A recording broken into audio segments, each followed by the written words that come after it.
à Kinshasa. Mesdames et messieurs, bienvenue à ces bulletins d'infos sur Mandico Télévision. Félix Tshisekedi ne se rendra pas au 18e sommet de l'Organisation internationale de la francophonie, OIF en sigle, dont les assises se tiendront du 19 au 20 novembre courant sur l'île de Djerba en Tunisie et connaîtront la participation d'une trentaine de dirigeants, dont les Français Emmanuel Macron et les Canadiens Justin Trudeau. Au total, 89 délégations ont confirmé leur participation, dont 31 chefs d'État et de gouvernement et 7 dirigeants d'organisations internationales et régionales. Pour information, il s'agit de la 38e session extraordinaire de la conférence ministérielle de la francophonie. Les raisons de l'attitude du président de la République démocratique du Congo doivent être liées sans doute à la situation préoccupante qui intervient à l'est du pays. Possible rencontre entre le président de la République Félix Tshisekedi et l'opposant congolais Martin Fayulu.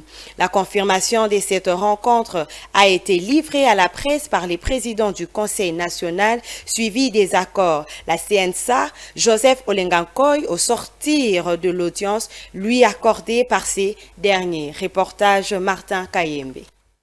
Le Conseil national de suivi des accords que dirige Joseph Olengankoy a rencontré le président national de l'ECID, Martin Fayulu. Au menu des entretiens, la situation sécuritaire que connaît la République démocratique du Congo. Joseph Olengankoy s'est dit très impressionné de la disponibilité de l'opposant congolais à rencontrer le président de la République pour qu'il parle uniquement de la situation du pays. Nous sommes venus parler de la République démocratique du Congo.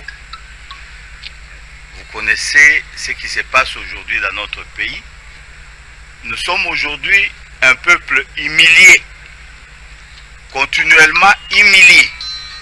Moi je crois qu'à un moment donné de l'histoire, il faut aller envers tous les citoyens, leurs fils et filles du pays, pour voir ensemble, comme nous l'avons toujours dit, la valeur d'un homme politique, ce n'est pas par rapport à sa taille. C'est sa capacité de raisonnement pour résoudre les problèmes qui agressent le pays. Ce que je dois vous dire, nous sommes surpris de sa grande ouverture. Parce qu'on ne peut pas arriver à trouver des solutions du pays sans la cohésion interne. Le président Fayulu l'a déclaré haut et fort pour l'intérêt de la République. Il est prêt à rencontrer son frère Tshisekedi et quoi que ce soit pour parler du dossier du pays. Pas autre chose, il n'a pas parlé du partage du pouvoir, il n'a pas parlé de quoi que ce soit, mais qu'on parle du pays. Et je crois que c'est la plus bonne nouvelle que moi j'ai eue et je crois que ça sera quelque chose que l'opinion pourrait être content de voir les 2 frères, les 3, les 4, les 5, les 8, les 10, les 20 qui peuvent être ensemble pour parler du Congo.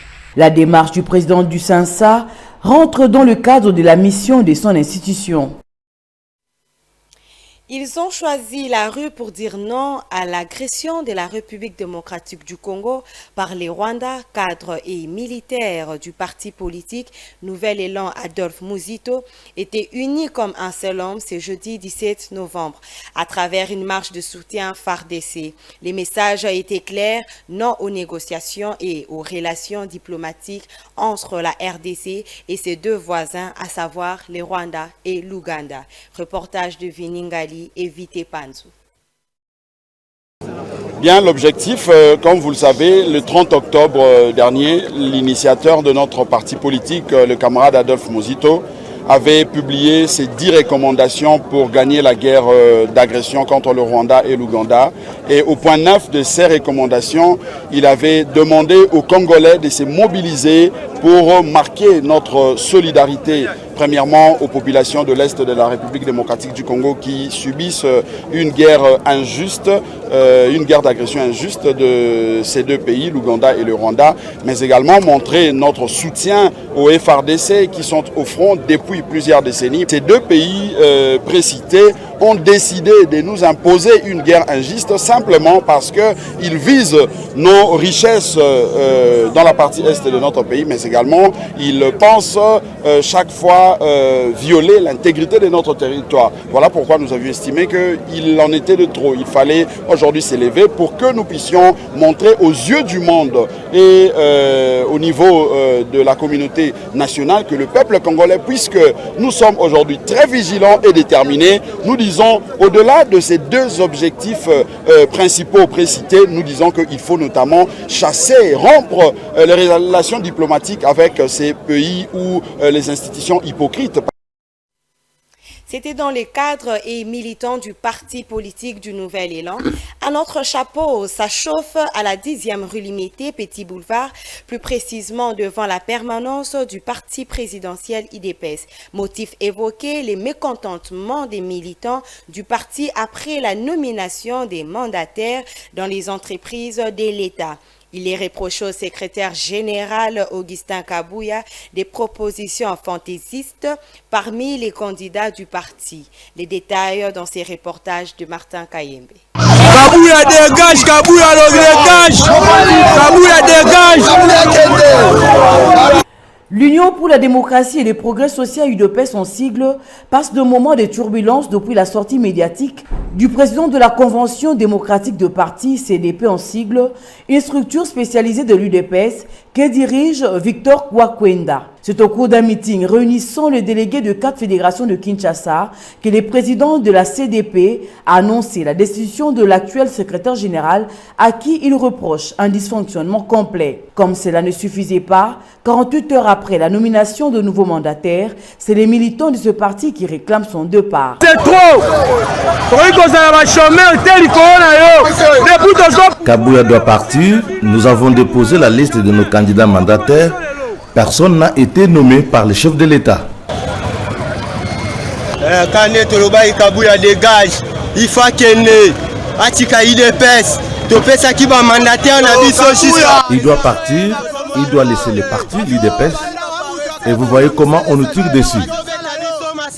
Chef de l'État, Kabouya a utilisé les soldats, il va mettre la combattant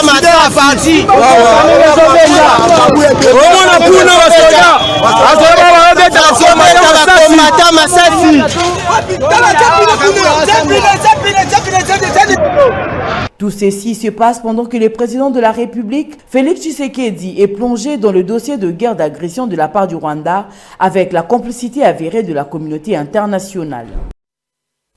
Passons en province, les ministres provinciaux du Tanganyika étaient 3 jours durant en séminaire de renforcement des capacités sur les leaderships et la gestion axée sur les résultats et la mise en œuvre de la lettre des missions.